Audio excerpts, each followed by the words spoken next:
Well, I'm George Boyan. I'm a professor and extension vegetable specialist with the University of Georgia in the Horticulture department.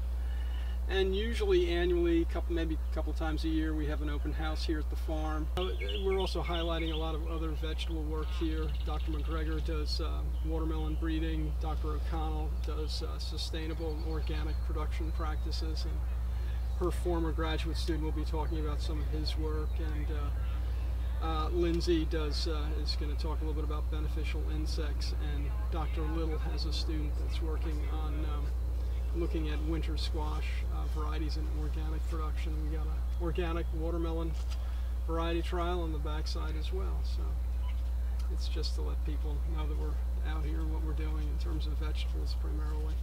There's a lot of ornamental stuff out here as well. So winter squash has kind of historically been grown mainly in the Northeast and the West Coast because it's very difficult to grow squash in the Southeast. So what we're trying to do is get that information out there to Southeastern growers because a lot of them aren't familiar with winter squash, and they try to grow varieties like Waltham butternut, which is over here on the side, and it just gets all sorts of disease. So you get yellow vine, downy mildew.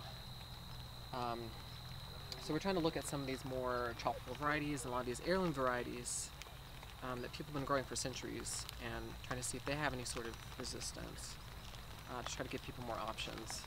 And as you can see, a lot of these are really successful in the Southeast. So it's been very promising. This is the third year of the study.